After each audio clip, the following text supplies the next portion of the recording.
Before I get started here, I wanted to point out that you should have already done two things. You should have already heard the story about Radicalville, and you should have already watched the video just prior to this one that explains the connection between negative and positive exponents and how to view fractions or how to view terms like this one right here, where you have a negative exponent but it becomes a positive number. It is a positive, it doesn't become, it is a positive number, but it looks like it's going to be a negative number because you have a negative exponent there, but a couple things to remember. One would be exponents never make numbers negative.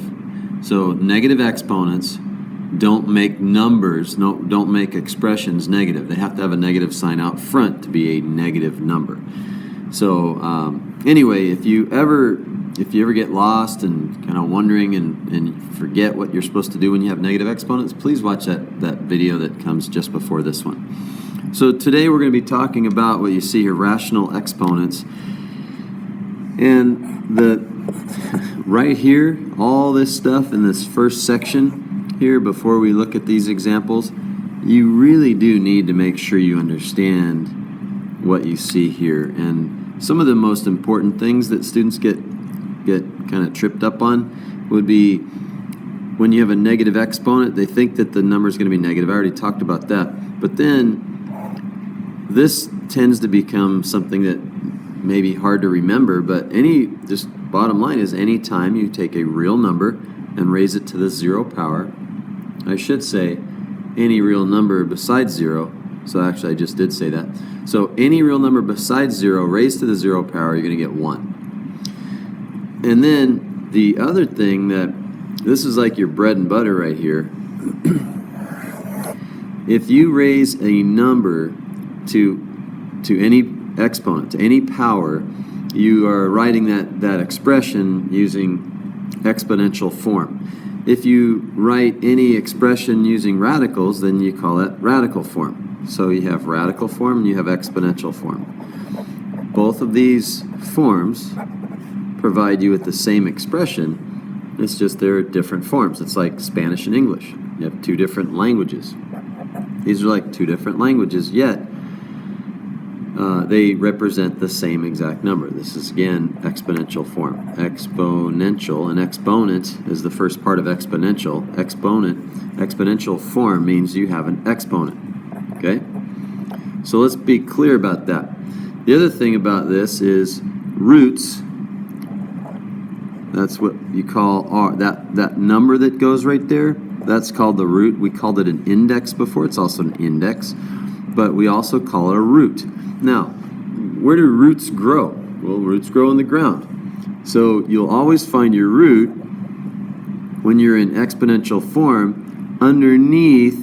So we're going to call that the ground. The last video we called that the what separated upstairs from downstairs, but here we have, we can expand our little knowledge base here, and we can say, look, that number right down there, that's in the ground, that's the root.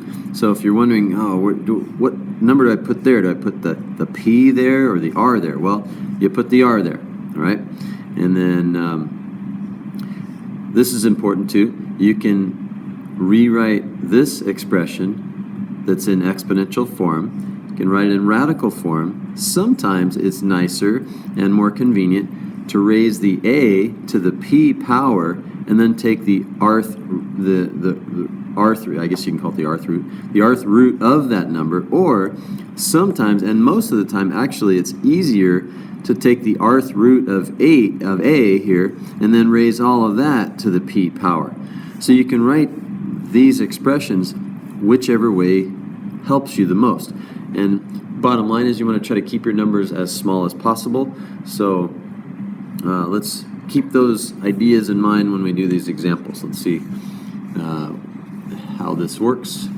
Let's go ahead and start here with example 1. 64 to the 1/2 can be written, we know that's the root, the square root of 64 to the first power. Well, when that's a 1, we don't need to worry about it. We could write a 1 there, or we could write it square root of 64 raised to the 1. Either way, it's going to be the square root of 64, and we know the square root of 64 is 8.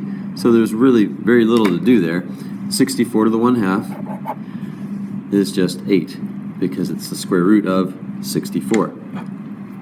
Now let's look at number 2. Number 2, we see the root is 4 and the exponent written in radical form is going to be a 3.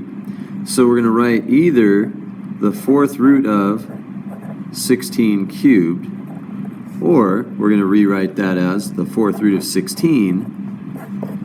We find that first, and then we cube that.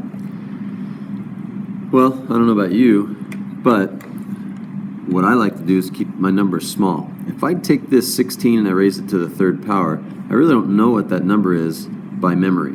So I'd have to use my calculator and figure that out. Once I get that really, really big number, I mean 16 to the, or 16 squared, that's 256. So if you take 16 squared, you get 256. You have to take that and multiply it by 16. Then you have to take the 4th root of that big number. Well, that's a big mess, so we're not going to even do that. What we're going to do is find the 4th root of 16. Well, if you remember from the previous week, we know, just like playing Go Fish, we know that 16 can be written as 2 times 2 times 2 times 2, which means here we want to, that 4 out there means we want a group of 4, and we have a group of 4. So really, the 4th root of 16 can be written as 2. And since we replace the 4th root of 16 with 2, don't forget we still have that 3 on the outside, meaning that we're going to raise 2 to the 3rd power. And when we raise 2 to the 3rd power, that's 2 times 2 times 2, which is 8. So we took what could have been a nightmare there, and we turned it into a very simple process, very simple problem, and we kept our numbers small, and we got 8.